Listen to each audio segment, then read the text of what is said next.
도이치모터스 주가 조작 사건에 자금을 지원하는 식으로 가담한 전주 손모 씨가 항소심에서 징역형을 선고받았습니다. 서울고등법원은 어제 주가 조작 방조 혐의를 받는 손모 씨에게 무죄를 선고한 원심을 깨고 징역 6개월에 집행유예 1년을 선고했습니다. 재판부는 또 주모자로 지목된 권오수 전 도이치모터스 회장에게 징역 3년에 집행유예 4년을 선고하는 등 관련자 대부분에게 유죄를 선고했습니다. 윤석열 대통령 취임 전후로 이루어진 용산 대통령실과 한남동 관저 이전 과정에서 각종 법규 위반과 부당한 일처리 사실이 감사원 감사에서 드러났습니다. 감사원은 어제 발표한 감사 결과 보고서에서 대통령 집무실 이전 과정에 거의 모든 공사를 설계 도면과 예상 비용 산출 없이 급하게 진행한 정황이 확인됐고, 이 과정에서 3억 원이 넘는 예산이 과다하게 집행된 사실이 확인됐다고 밝혔습니다. 또 한남동 관저 보수 과정에 업체와 계약서도 쓰지 않은 상태에서 공사를 진행해 법령상 절차를 어겼고, 불법 하도급으로 15곳 이상의 무자격 업체가 공사에 참여한 것으로 드러났다고 설명했습니다. 이와 관련돼 대통령실은 이전 관련 특혜는 없었던 것으로 확인됐다고 강조했습니다. 대통령실은 어제 출입 기자단에게 공지를 통해 감사원 확인 결과 업체 이용된 통상적인 수준 이내였다며 이같이 밝혔습니다. 이어 이전 추진 과정에서 사업의 시급성과 보안성 등으로 빚어진 절차상의 미비점에 대해선 점검 후 재발 방지책을 마련할 것이라고 설명했습니다. 국민의힘 한동훈 대표는 더불어민주당이 정말로 여야 의정 협의체를 운영할 생각이 있는지 묻고 싶다며 가능하면 추석 전에 모이는 모습이라도 보여야 한다고 촉구했습니다. 한 대표는 경기 농협안성물류센터에서 열린 현장 최고위원회에서 다 같이 정치적인 생각은 버리고 협의체를 신속하게 출발시키자며 이같이 강조했습니다. 한 대표는 지금 의료계는 하나의 단체로 통합돼 있지 않고 각각의 입장이 다른데 참여가 가능한 단체들만이라도 일단 출발해야 하지 않겠느냐고 말했습니다. 이에 대해 더불어민주당 진성중 정책위 의장은 의정 갈등 해소를 위한 여야 의정 협의체 구성 시 명실상부한 의료계 대표의 참여가 없는 이른바 식물협의체는 아무런 의미가 없다고 밝혔습니다.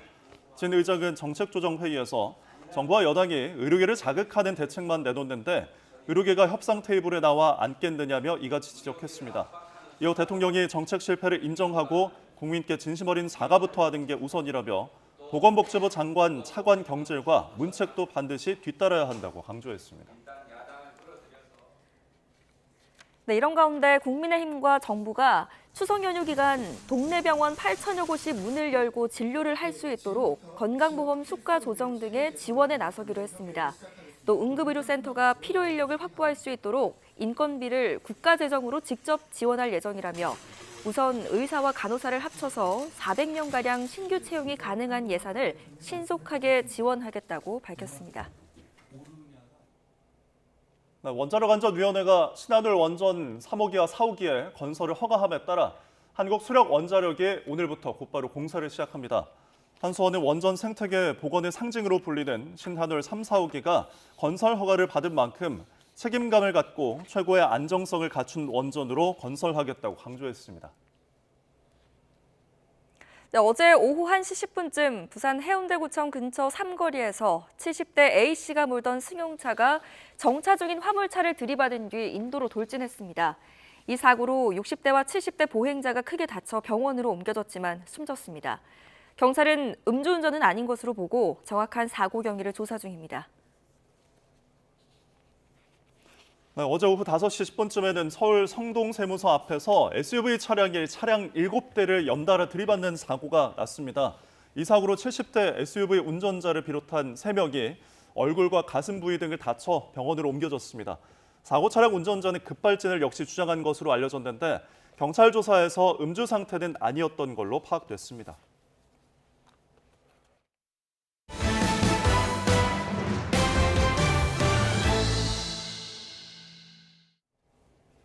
법원이 도이치모터스 주가 조작 사건에 돈을 댄 투자자 전주 손모 씨에게 방조 혐의가 성립한다고 판단했습니다. 연루 의혹이 제기된 김건희 여사의 검찰 수사에도 영향이 있을 것으로 보이는데 검찰은 손 씨는 예외적인 경우라며 확대 해석을 경계했습니다. 김철희 기자입니다.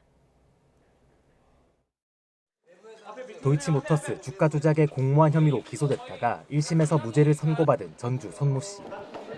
이후 검찰은 손 씨가 최소한 주가 조작이 이루어졌다는 걸 알면서도 범행을 도왔을 거라며 방조 혐의를 추가했는데 2심 재판부는 이에 대해 유죄를 선고했습니다. 혐의 인정하시냐고요? 적어도 미필 사건이 있다고 봤는데요. 재판부는 손 씨가 평소 자신의 투자 방식을 어기면서까지 주범들에게 협조하는 양상을 보였다는 점에 주목했습니다. 또 주포 김모 씨와 수시로 연락하며 자금을 동원해 주가를 부양한 점, 자금이 부족할 때는 정범들로부터 직접 도움까지 받은 점 등도 유죄 판단 근거로 작용했습니다. 이제 눈길은 검찰로 쏠립니다. 연루 의혹이 제기된 김건희 여사에 대한 처분을 2심 선고가 나오면 결정하겠다고 설명해왔기 때문입니다. 항소심 판결 결론을 세밀하게 살펴서 충분하게 검토한 다음 수사 전반에 반영해서 서울중앙지검 관계자는 선고 직후 YTN과의 통화에서 판결문을 면밀하게 분석해 진행 중인 사건 수사에 참고하겠다고 밝혔습니다. 다만 손 씨는 주가 조작 주포와 직접 소통하는 등 예외적인 경우에 해당한다면서 김 여사 등 다른 전주들과 단순 비교할 수는 없다고 설명했습니다. 그러면서 주가 조작 일당과 의사 연락이 이루어졌는지, 범행을 방조한다는 고의가 있었는지 등을 검토해 처분 방향을 판단할 거라고 덧붙였는데 결국 증거가 얼마나 확보됐느냐에 따라 기소 여부가 갈릴 거란 전망입니다. 다만 전주 손 씨에게 유죄가 선고된 만큼 여론 등 파장은 이어질 것으로 보입니다. YTN 김철입니다. 도이치모터스 주가 조작 의혹을 수사하는 검찰이 주가 조작에 동원된 계좌 주인 윤석열 대통령의 장모 최은순 씨를 불러 조사했습니다. 서울중앙지방검찰청은 지난 7일 최 씨를 검찰 청사에 비공개로 불러 조사를 했습니다. 검찰은 최 씨를 상대로 권오수 전 도이치모터스 회장을 알게 된 경위나 주가 조작이 이뤄진다는 걸 알고 있었는지 등을 캐물은 걸로 전해졌습니다. 도이치모터스 주가 조작 사건엔 최 씨와 딸인 김건희 여사를 포함해 계좌주 91명의 계좌 157개가 동원된 걸로 드러났습니다.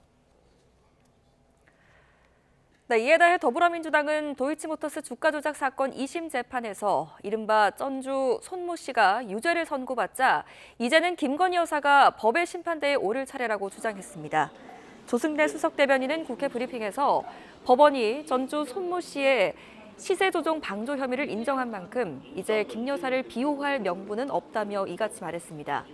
이어 손 씨와 마찬가지로 김 여사 계좌가 주가 조작에 동원됐다는 사실이 1심에서 인정됐는데도 검찰은 꿈쩍도 하지 않았다며 사건 연루 정황이 차고 넘치는 만큼 검찰은 당장 김 여사를 소환해 조사하고 기소하라고 촉구했습니다. 윤석열 대통령 취임 전후로 대통령 집무실과 관저를 옮기는 과정에 여러 가지 위법 부당한 행위가 있었던 사실이 감사원 감사 결과 드러났습니다. 대통령실은 시간이 급하고 보안을 지키느라 불가피한 측면이 있었지만 시민단체가 제기했었던 이전 관련 특혜 의혹은 없었다고 강조했습니다. 김대겸 기자가 취재했습니다.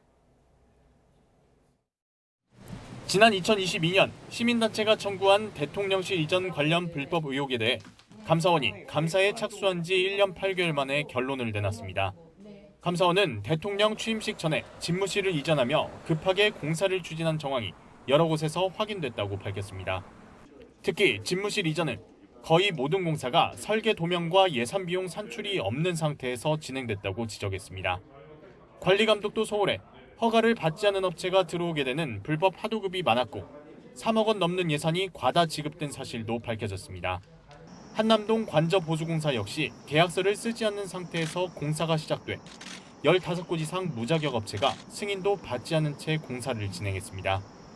감사원은 공사 관리 감독을 맡았던 김호진 전 대통령실 관리비서관에 대해 추후 공직 임용 시 인사검증 자료로 활용할 수 있도록 대통령 비서실에 통보했습니다. 비서실은 실제 공사 내역을 정확히 반영하는 준공도면 등을 제출받지 않아 법령상 절차에 따른 준공검사가 가능하지 않게 되는 등 관련 업무를 소홀히 하였다고 판단됩니다. 방탄창문 공사 책임자였던 전 경호처 직원 A 부장이 연루된 각종 위법 행위도 감사를 통해 확인돼 파면 요구됐습니다.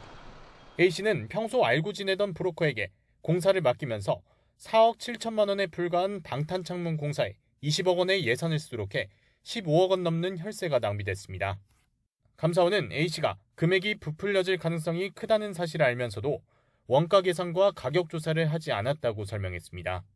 이 밖에 공사 수주업체 지인의 땅을 시세의 2배 가격을 주고 사도록 강요하는가 하면 공사비 1억 7천만 원까지 대납하게 했습니다. 감사원은 범죄에 연루된 3명을 검찰에 수사 요청하고 대통령 비서실과 관계기관의 주의를 촉구했다고 밝혔습니다. 대통령실은 감사원 확인 결과 업체가 가져간 이유는 통상적 수준이었고 이전 관련 특혜는 없었다고 강조했습니다. 이어 사업의 시급성과 보안성 등으로 생긴 미비점에 대해선 앞으로 재발 방지책을 마련하겠다고 덧붙였습니다. YTN 김대겸입니다.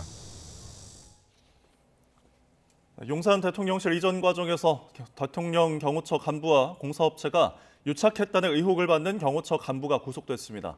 서울중앙지방법원은 제3자 뇌물 혐의 등을 받는 대통령 경호처 간부 A씨와 사기 혐의 등을 받는 브로커 B씨 두 사람 모두에 대해 구속영장을 발부했습니다. 네, 이런 가운데 시민단체가 감사원의 감사 결과를 두고 최악의 봐주기라며 비판했습니다.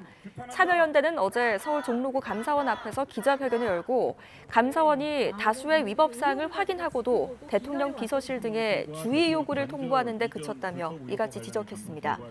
그러면서 대통령실 이전 추진 과정에서의 불법 행위 여부와 김건희 여사가 공사업체 선정에 참여했는지 등을 감사원이 규명하지 못했다며 오히려 의혹만 커진 감사라고 비판했습니다.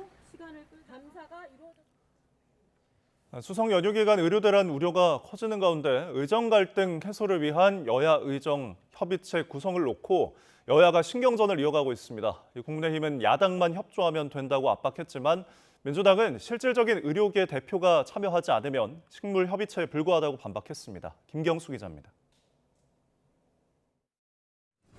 추석 연휴 응급의료체계 점검차 머리를 맞댄 정부 여당은 의료계 15개 단체의 여야 의정 협의체 참여를 독려하고 있다고 밝혔습니다. 이미 참여하겠다는 뜻을 밝힌 곳이 여럿이라며 이제 야당만 협조하면 된다고 강조했습니다. 참여 의사를 밝힌 곳이 있습니다. 여러 곳이 있고 그렇기 때문에 다 참여할 수는 없겠지만 시작하는 데에선 큰 무리가 없고 그렇게 된 야당만 적극적으로 나서준다면 할 수 있고. 국민의힘 한동훈 대표도 국민 불안을 덜기 위해선 추석 전에 신속하게 협의체를 띄워야 한다고 목소리를 높였습니다. 일단 가능한 단체들만이라도 만나는 모습을 보이는 게 맞는다며 민주당은 정말 협의체를 할 생각이 있는 거냐고 비판했습니다. 더불어민주당의 말씀은 웬만한 단체가 다 들어오지 않으면 여야 의정협의체를 출발할 수 없다는 입장입니다. 저는 이해가 가지 않습니다. 지금 의료계는 각각의 입장들이 다 다릅니다. 반면 민주당은 전공의 단체 등 사태 해결에 실질적으로 관련 있는 의료계 대표가 참여하지 않으면 협의체가 무의미하다고 선을 그었습니다. 엉뚱한 대책으로 자극하기만 하는데 의료계가 협상 테이블에 앉겠느냐며 정부 여당의 대응을 꼬집었습니다. 명실상부한 의료계 대표의 참여가 없는 식물협의체 발족은 아무런 의미가 없습니다. 국민의힘은 무엇을 위한 협의체인지 다시 한번 돌아보기를 바랍니다. 또 한동훈 대표가 명절 밥상 화두에 자신을 중재자로 올리고 싶어 민주당을 이용하는 게 아니냐며 의심의 눈길을 거두지 않고 있습니다. 한 대표 주장대로 일단 덮어놓고 출발했다가는 오히려 문제 해결을 더 어렵게 할 수 있다는 지적도 있습니다. 어떤 단체가 참여하기로 했다, 어떤 단체가 참여하기로 했다 이런 얘기는 제가 보기엔 오히려 좀 혼선을 일으킬 수도 있는 부분이어서 저희들이 좀 더 넓게 만나 뵙고 넓게 설득하고 있는 과정이다. 2025년도 의대 정원 재논의와 대통령의 사과, 책임자 문책 등 야당이 내건 요구에서도 여야는 좀처럼 접점을 찾지 못하고 있습니다. 추석 연휴 전 협의체 출범이 사실상 어려워졌다는 전망이 적지 않습니다. YTN 김경수입니다. 당정은 비공개 회의에서 내년도 의대 증원 유예를 여야 의정 협의체 의제로 열어둘지를 두고 이견을 드러낸 걸로 전해졌습니다. 국민의힘 한동훈 대표는 지역 필수 의료 체계 개선을 위한 비공개 당정 협의회에서 2025년 증원 문제를 의제로 둬야 더 많은 의료단체가 참여할 수 있다는 취지로 말한 거로 파악됐습니다. 이에 한덕수 국무총리는 대입 수시 모집이 이미 시작된 상황 등을 고려하면 혼선이 너무 크다며 사실상 불가 방침을 전달하는 거로 알려졌습니다. 전해드린 것처럼 여당이 의료계 각 단체와 접촉을 한 뒤에 일부가 참여 의사를 전했다고 밝혔는데요. 하지만 해당 단체가 사실과 다르다고 입장을 내는 등 의료계는 여전히 시큰둥한 반응입니다. 김주영 기자입니다. 국민의힘은 추석 연휴 전 협의체 구성을 위해 대한의학과 전국의대교수비대위, 전공의협의회 등 15개 의료계 단체에 공문을 보내 참여를 요청했습니다. 일부 단체와 비공개 면담을 했고 그 결과 협의체 참여에 긍정적인 반응을 보인 곳도 있다고 공개적으로 밝히기도 했습니다. 일부 의료단체가 참여 의사를 밝혔는데 정교의협과 또 의과대학, 의학전문대학원 협의회에서 일단 참여 의사를 밝혀왔습니다. 협의체 구성이 급물살을 탈 수 있다는 전망이 나온 이유입니다. 하지만 의료계는 여당 관계자의 발언에 황당하다는 분위기입니다. 전국의과대학 교수협의회는 입장을 내고 협의체 참여 여부를 논의하거나 결정한 바가 없다고 밝혔습니다. 학장들의 모임인 의과대학 의학전문대학원 협회도 여당 측과 만났을 때 구체적인 참여 의사는 표명하지 않았던 것으로 전해졌습니다. 대한의학 관계자는 공문을 받은 단체들 가운데 병원이나 병원단체 이외에는 협의체에 들어가겠다는 곳이 없는 것으로 안다고 밝혔습니다. 오히려 일부 의대 교수들은 정부가 의대 정원에 대한 입장을 바꿔야 한다며 사태를 만든 것도 해결할 수 있는 것도 정부라고 지적했습니다.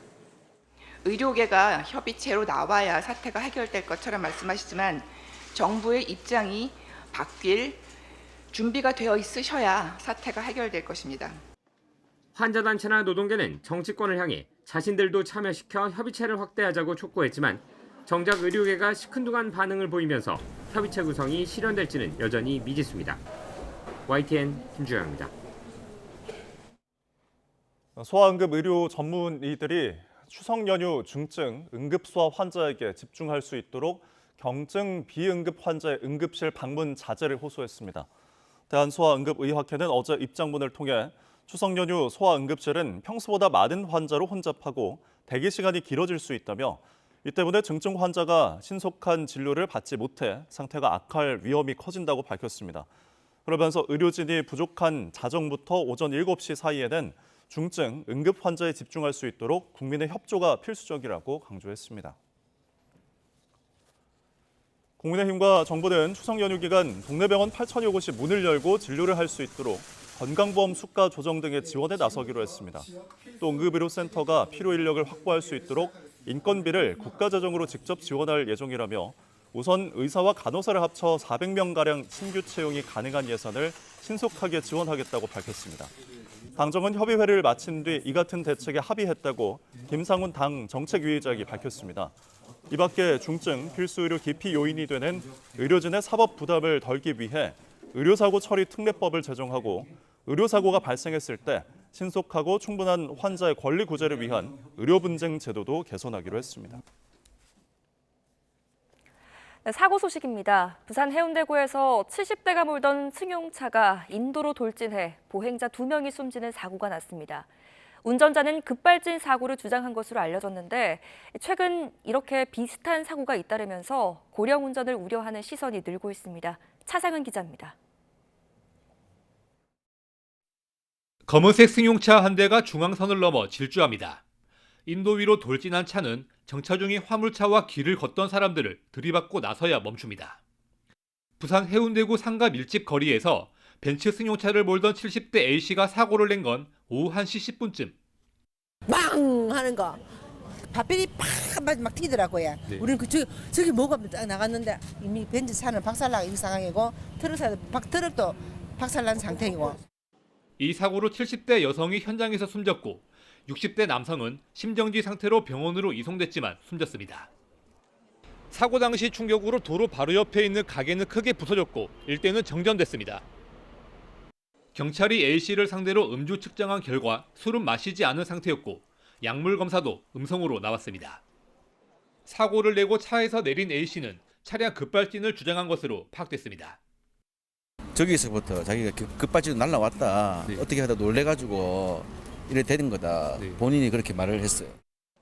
경찰은 A씨를 상대로 사고 경위를 조사하는 한편 주변 CCTV와 사고차를 정밀 분석해 차량 결함에 따른 사고인지 아니면 운전자 실수에 따른 사고인지 확인할 계획입니다. 최근 비슷한 사고가 전국에서 잇따르고 있습니다.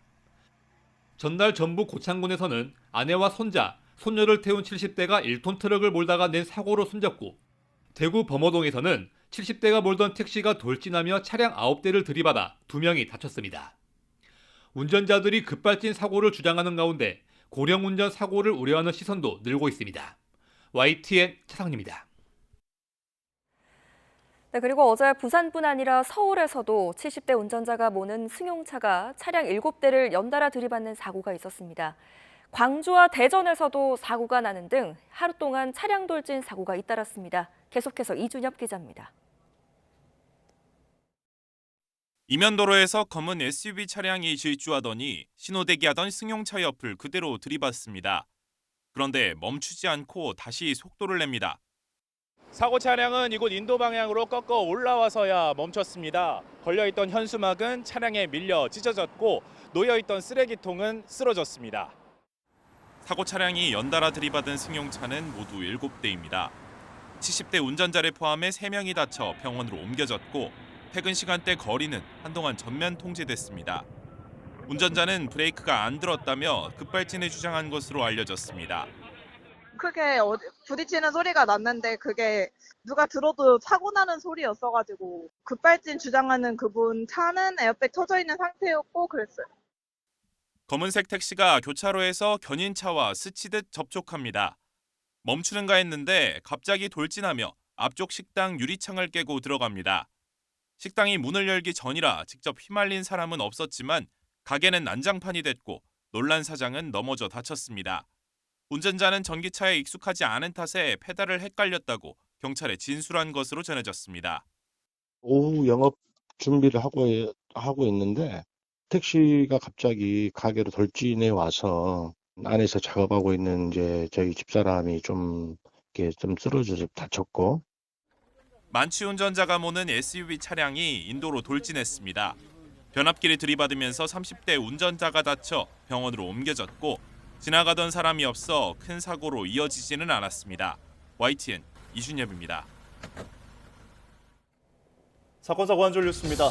검찰이 어제 지난달 서울 중랑구에 있는 한 아파트 흡연장에서 70대 남성의 얼굴과 급소 등을 무차별적으로 때려 숨지게 한 28살 남성 최성우의 얼굴 등 신상을 공개했습니다. 최 씨의 신상은 앞으로 30일 동안 서울 북부지방검찰청 홈페이지에 공개됩니다.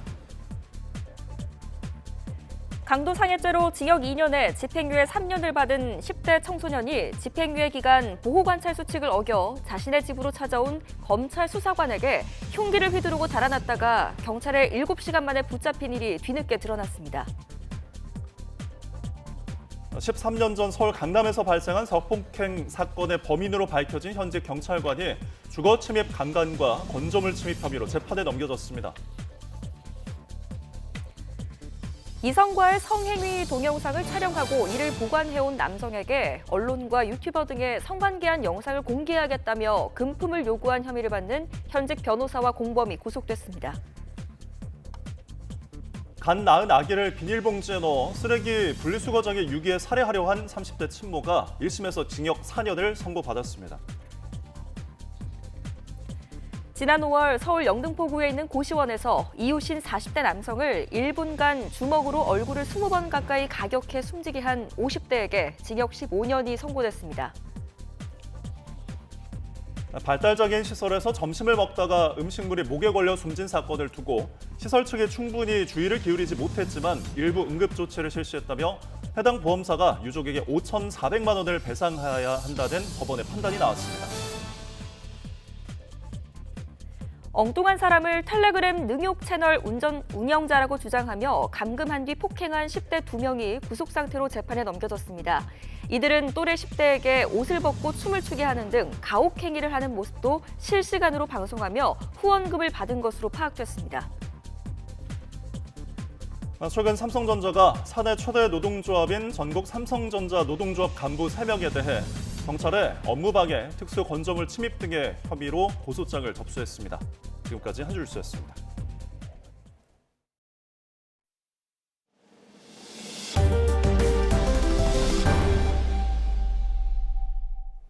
미국 노동부는 지난주 신규 실업수당 청구 건수가 23만 건으로 전주보다 2천 건 증가했다고 밝혔습니다. 2주 이상 실업수당을 신청한 계속 실업수당 청구 건수는 185만 건으로 전주보다 5천 건 늘었습니다. 미국의 경기가 빠르게 식고 있다는 우려가 커진 가운데 월가에서는 미국의 고용시장 동향에 촉각을 곤두세우고 있습니다. 지난달 미국의 생산자 물가지수가 전달보다 0.2% 상승하는 데 그쳐 물가 둔화세가 시장 기대에 부합한 걸로 나타났습니다. 에너지와 식품 등을 제외한 근원 생산자 물가지수는 전달보다 0.3% 상승해 0.2% 상승을 예상한 전문가 전망을 조금 웃돌았습니다. 도매 물가로도 불리는 생산자 물가는 일정 시차를 두고 최종 소비재 가격에 반영돼 소비자 물가의 선행지표로 인식됩니다. 유럽중앙은행 ECB가 기준금리와 예금금리 등 정책금리를 3개월 만에 추가로 인하했습니다.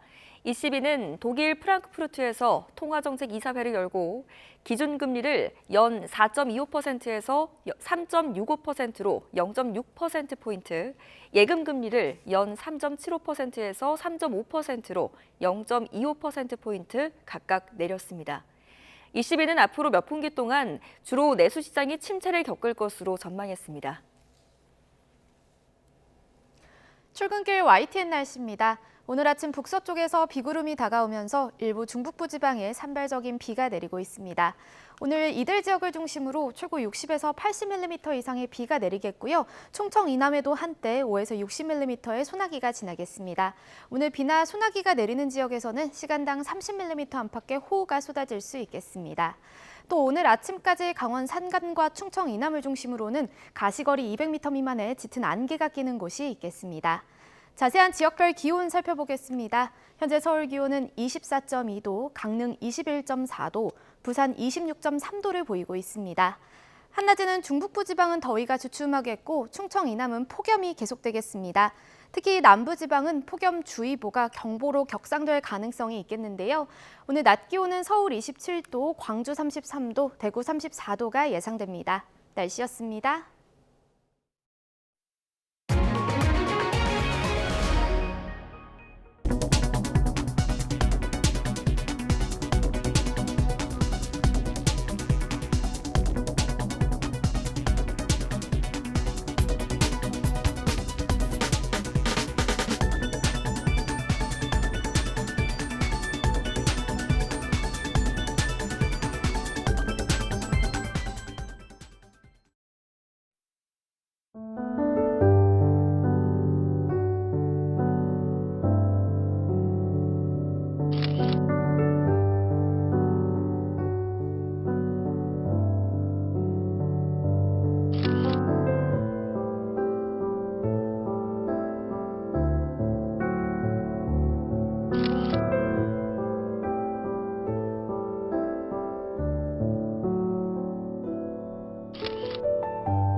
원전 건설 허가가 난 신한울 3, 4호기는 최신 원전 건설 공법이 적용돼서 안전 부분에서 합격점을 받았다는 평가를 받습니다. 8년 만에 국내 원전 건설 허가로 무너졌던 원전 생태계 복원에 대한 기대감이 커지고 있습니다. 임늘솔 기자입니다.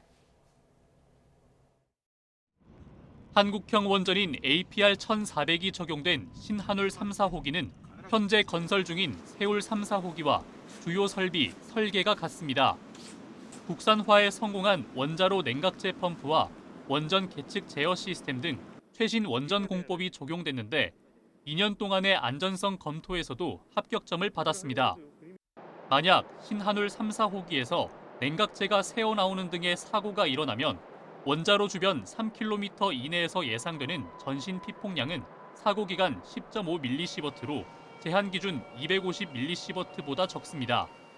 또 비상 상황에서 노심의 열을 떨어뜨리는 비상노심 냉각 장치는 핵연료를 1200도 이상까지 오르지 못하게 설계됐습니다.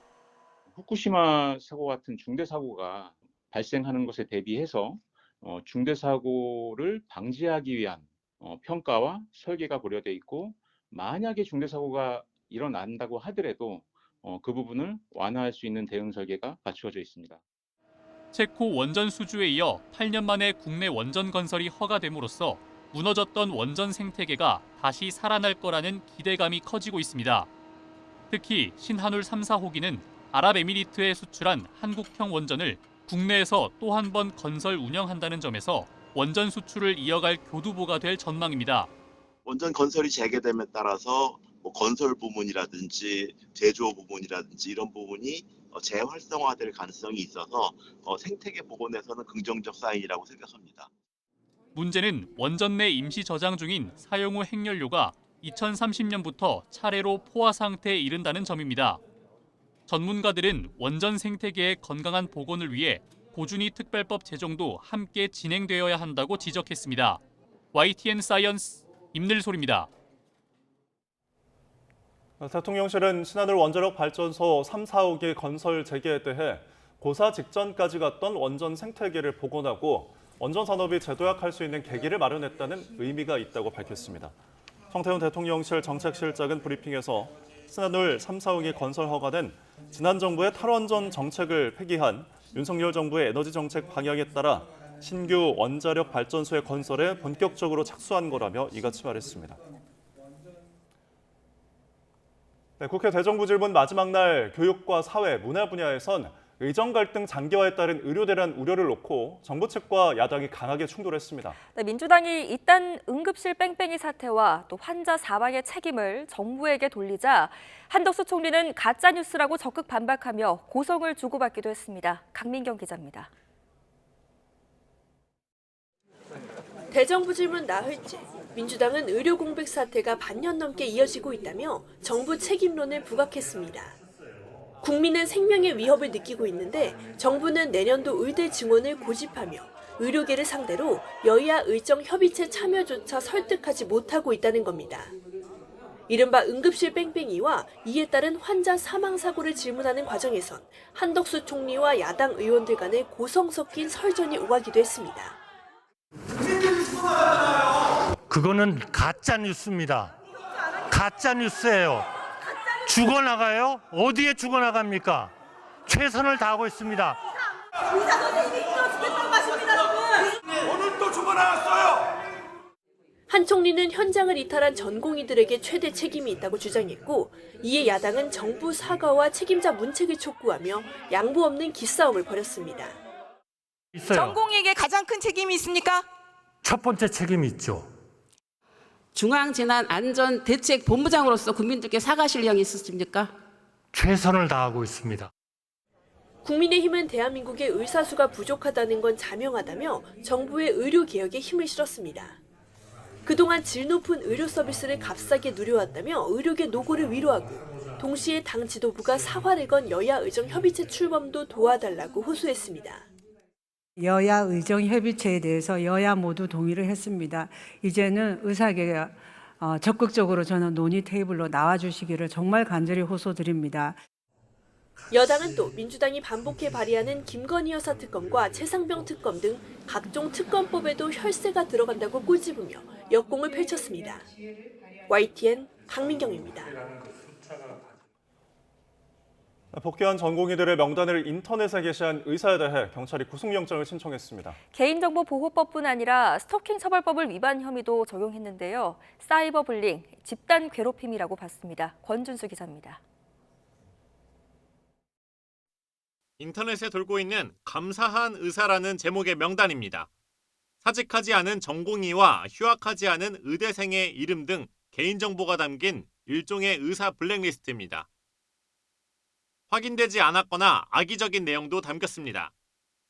최근 응급실에서 근무 중인 전공의들 명단까지 추가되자 정부는 엄단하겠다는 방침을 강조했습니다.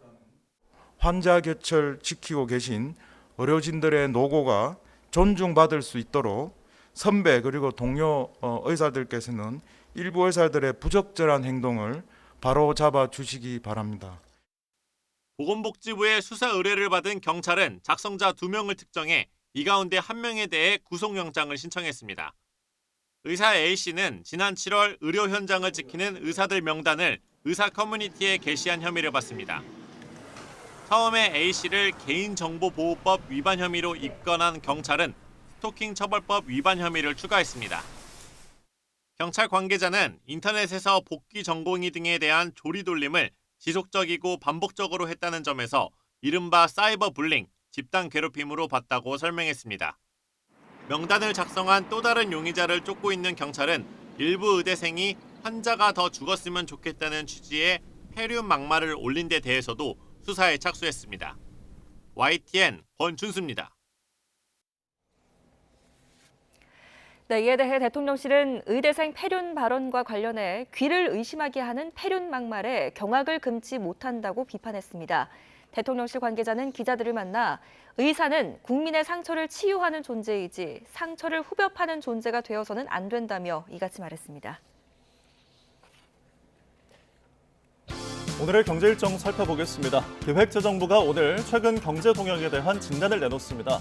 앞서 국책연구기관인 한국개발연구원은 최근 우리 경제가 고금리 기조로 내수 회복이 지연되고 있다고 판단했는데 비슷한 평가가 나올지 주목됩니다. 원자력안전위원회로부터 신한울 원전 3, 4호기 건설을 허가받은 한국수력원자력이 오늘부터 공사에 들어갑니다. 공관 기초 굴착과 함께 건설 부지에서 안전다짐 결의대회를 개최합니다. 추석을 앞두고 중소벤처기업부와 농림축산식품부가 전통시장을 방문합니다. 주요 성수품 수급 상황 등 민생을 살피고 전통시장 상인들을 격려할 예정입니다. 한국소비자원이 가을 결혼철을 맞아 결혼박람회 피해 예방 주의보를 내렸습니다. 결혼박람회에서 업체와 계약했더라도 2주 안에 계약금 환급을 요구할 수 있다며 계약 조건을 꼼꼼하게 확인하라고 당부했습니다. 네, 논란이 됐던 36주차 낙태 사건과 관련해서 경찰이 실제 수술을 집도한 의사를 확인해 살인 혐의로 입건했습니다. 또 유튜버에게 병원을 알선한 브로커도 의료법 위반으로 입건했습니다. 신규희 기자입니다. 36주차 낙태 사건을 수사하고 있는 경찰이 실제 수술을 집도한 의사를 확인해 살인 혐의로 입건했습니다. 경찰은 기존에 알려진 병원장이 아니라 다른 병원 소속의 산부인과 전문의가 낙태 수술을 한 사실을 확인했다고 밝혔습니다. 수사 초반 관계자들은 병원장이 수술했다고 진술했지만 경찰 수사 결과 거짓으로 드러난 겁니다. 이에 따라 낙태 수술에 참여한 의료진은 원장과 집도의, 마취의 등 모두 6명으로 늘었습니다. 경찰은 낙태 경험담을 유튜브에 올린 여성과 원장, 집도의는 살인 혐의, 나머지는 살인 방조 혐의를 적용해 수사하고 있는데 핵심은 수술 당시 태아의 생존 여부입니다.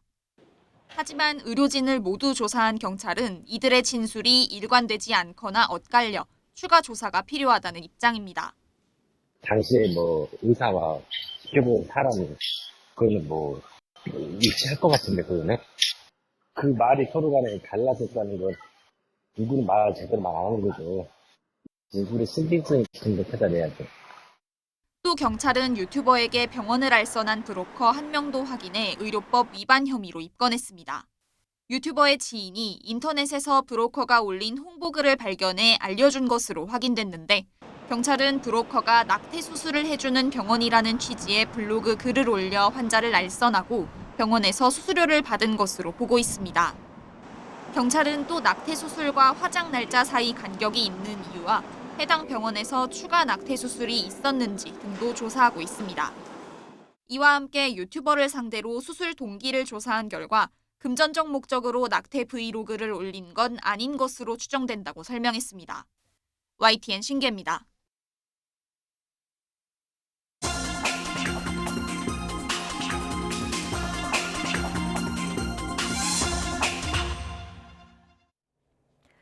오늘의 글로벌 픽입니다. 전문 우주 비행사가 아닌 민간인이 사상 처음으로 우주 유영에 성공했습니다. 이번 도전은 미국의 억만장자가 주도했는데 우주 여행을 넘어 인류가 다른 행성으로 이주하는 꿈을 향해 도전을 이어갈 것으로 보입니다. 이경아 기자입니다. 우주 캡슐 드래곤의 문이 서서히 열립니다. 미지의 우주를 향해 나아가는 순간 눈앞에는 푸른 지구가 기다리고 있습니다. 미국의 억만장자 제러드 아이작먼이 민간인으로는 사상 처음으로 우주 유영에 성공했습니다. Back at home, we all have a lot of work to do, but from here, Earth sure looks like a perfect world. 시속 25,000km로 움직이는 우주선 위에서 아이작먼은 10분 정도 머물다 돌아왔습니다. 그 뒤 우주기업 스페이스X의 여성 엔지니어도 성공적으로 유영을 마쳤습니다.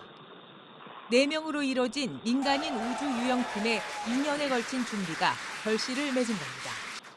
이들은 최장 닷새간 우주 비행을 하며 다양한 연구와 실험을 진행합니다.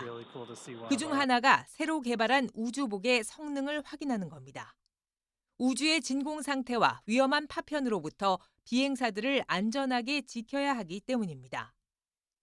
They know they need EVA capability, the knowledge of the operations and the suit in order to fulfill their long-term dream of potentially populating another planet someday. 이번 계획은 자산 규모 2조 5천억 원에 이르는 아이작먼이 자금을 댔기에 가능했습니다. 항공기 조종사이기도 한 그는 3년 전 스페이스X의 첫 민간인 우주 비행 임무도 이끌었습니다. 일론 머스크와 손잡고 민간 우주 개발 시대를 활짝 연 괴짜 억만장자의 다음 행보를 세계가 주목하고 있습니다. YTN 이경아입니다. 러시아가 자국 영토인 쿠르스크로 쳐들어온 우크라이나군을 격퇴하며 10개 마을을 되찾았습니다. 블라디미르 푸틴 러시아 대통령은 서방이 우크라이나의 장거리 미사일을 사용을 허용한다면 앞으로 서방과 러시아와의 전쟁이 될 것이라며 으름장을 놨습니다. 신웅진 기자가 보도합니다. 러시아군이 최근 공개한 쿠르스크 작전 영상입니다. 강위에 신속하게 부교를 전개한 뒤 군 병력을 이동시킵니다. 러시아 국방부는 현지 시간 12일 우크라이나군이 장악했던 아파나소프카 등 쿠르스크 마을 10곳을 탈환했다고 밝혔습니다. 우크라이나도 이를 확인하면서 이미 예상한 것이라고 주장했습니다. Росіяни почали контрнаступальні дії. Це йде за нашим українським планом. 러시아는 우크라이나 본토를 향한 공세도 한층 강화했습니다. 도네츠크주 비롤리오비우카 마을에서는 구호 물자를 나눠주던 국제적십자위원회 차량이 포탄 공격을 받아 직원 3명이 사망했습니다. 러시아는 우크라이나 흑해에서 곡물을 싣고 이집트로 향하던 민간 선박도 공습했습니다. 카리브의 섬나라 세인트키츠 네비스 선적의 벌크선이 우크라이나 오데사에서 출항한 직후 러시아가 발사한 미사일에 맞았습니다. 러시아 쿠르스크와 인접한 북부 수미주 코노톱은 드론 공격을 받아 에너지 시설이 파괴되고 최소한 14명이 다쳤습니다. 다급한 우크라이나는 서방이 지원한 장거리 미사일로 러시아 본토를 공격하게 해달라고 거듭 요구하고 있고 미국과 영국은 곧 답할 것으로 보입니다. 이에 대해 러시아는 미리 으름장을 놓고 있습니다. Если это решение будет принято, это будет означать не что иное, как прямое участие стран НАТО, Соединенных Штатов, европейских стран в войне на Украине. 푸틴은 분쟁의 본질이 바뀌었다는 것을 염두에 두고 러시아의 가해질 위협에 기반해 적절한 결정을 내릴 것이라며 맞대응을 경고했습니다. YTN 신웅진입니다. 미국과 EU, 유럽연합은 한 목소리로 북한의 탄도미사일 발사를 규탄했습니다. 미 국무부 대변인은 현지 시간 12일 최근 북한의 다른 모든 탄도미사일 발사와 마찬가지로 이번 발사도 다수의 유엔 안전보장이사회 결의안 위반이라고 말했습니다. 이어 한국과 일본의 방어에 대한 우리의 공약은 철통과도 같다고 강조했습니다. 시진핑 중국 국가주석이 다음 달 러시아 카잔에서 열리는 신흥 경제국 협의체 브릭스 정상회의를 계기로 러시아 푸틴 대통령과 석 달 만에 다시 만납니다. 푸틴 대통령은 브릭스 정상회의에서 시 주석과 별도 양자회담을 갖고 양국 협력을 논의할 예정이라고 밝혔습니다. 두 정상은 지난 7월 카자흐스탄 상하이 협력기구 정상회의에서 회담한 뒤 석 달 만에 다시 만나는 겁니다. 애플이 지난 9일 공개한 에어팟 프로 2의 보청기 기능이 미국 식품의약품청 FDA로부터 승인을 받았습니다. 에어팟 프로 2의 보청기 기능은 경증에서 중증도까지 소리를 듣는 데 어려움이 있는 이용자를 위해 설계됐는데요. 애플은 에어팟 프로 2의 보청기 기능을 각국 보건당국의 시판 허가를 받아 올 가을 미국과 독일, 일본을 포함한 100개 이상의 국가와 지역에서 출시할 예정입니다. 지난 2019년 화재로 손상됐던 프랑스 파리 노트르담 대성당의 종 8개 수리가 끝났습니다. 이 종들은 노르망디에서 복원 작업을 거친 뒤 트럭에 실려 현지 시각 12일 파리로 돌아왔습니다. 종에는 각각 대성당 역사상 중요한 인물의 이름이 붙어 있는데 가장 무거운 종 가브리엘은 무게가 4.1톤에 이릅니다. 이 종들은 축성을 받은 뒤 종탑에 설치돼 오는 12월 8일 노트르담 대성당 재개방 행사 때 울릴 예정입니다. 국제원자력기구 IAEA는 이란이 핵무기 제조 공정으로 의심받는 우라늄 농축 시설을 최근 늘린 것으로 파악했습니다. IAEA는 조만간 마수드 페제시키안 이란 대통령과 이 사안 등을 논의할 계획인데요. 이란 내 핵시설에서 고농축 우라늄 비축량이 16% 크게 늘었을 뿐 아니라 우라늄 농축 시설도 증설됐다고 전해졌습니다. 지금까지 글로벌 픽이었습니다. 네, 방금 들어온 속보부터 전해드리도록 하겠습니다. 북한 노동당 기관지에 따르면 오늘 보도된 내용입니다. 지금 북한이 우라늄 농축 시설을 첫 공개했다는 속보가 들어왔습니다. 김정은이 그 자리에서 보기만 해도 힘이 난다라는 입장을 밝혔고요. 지금 최근에 국제원자력기구 보고서를 보면 북한이 평안북도 연변 핵시설을 지속적으로 가동하고 있다는 정황이 포착되기도 했습니다. 관련해서 지금 북한에서 지금 네, 계속해서 전해드리면 확보를 하고 있는 북한이 정권 수립일 9.9절 이후에 쓰레기 풍선 그리고 탄도미사일 도발 같은 계속적인 도발이 이어지는 가운데 지금 우라늄 농축 시설에 대해서 처음으로 공개를 했다는 소식이 들어왔습니다. 이를 본 김정은이 보기만 해도 힘이 난다라는 소식이 노동당 기관지를 통해서 전해졌다고 합니다. 저희가 자세한 소식은 더 들어오는 대로 전해드리도록 하겠습니다. 다음 소식 이어갑니다. 이 대학가 원룸촌에서 마약을 제조하고 투약하다가 폭발 사고까지 낸 외국인들이 경찰에 붙잡혔습니다. 텔레그램을 통해 조직원을 모집해 마약을 유통시킨 외국인 마약 조직도 검거됐습니다. 윤현숙 기자입니다. 경기도 안성의 대학가 원룸촌. 건물에서 나온 한 외국인 남성이 유유히 오토바이를 향해 걸어갑니다. 이 남성이 운반한 건 대마와 화학약품을 섞은 마약 재료입니다. 대학가 원룸촌에서 마약을 제조하고 투약한 러시아인 A씨 등 일당 4명이 경찰에 붙잡혔습니다. 이들은 원룸 내부에 마약 제조 장비를 갖춰두고 대마초를 농축한 마약 해시씨를 제조했습니다. 이 과정에서 폭발 사고가 나 한 명이 화상을 입고 크게 다치기도 했습니다. 그 대마와 이제 화학약품을 넣고 가열을 하는데 가열 과정에서 잘못된 방법으로 하게 되면 폭발을 하는데 여기 가슴 이하로 다리까지 해서 이렇게 화상을 입었는데 2, 3도 정도로 추정이 됩니다. 해외 총책의 지시를 받고 외국에서 들여온 마약을 조직적으로 판매한 외국인들도 무더기로 검거됐습니다. 적발된 외국인 마약 조직은 지난 반년간 경기와 인천, 충남 일대에서 텔레그램을 통해 조직원을 모집한 뒤 역할을 나눠 마약을 팔아왔습니다.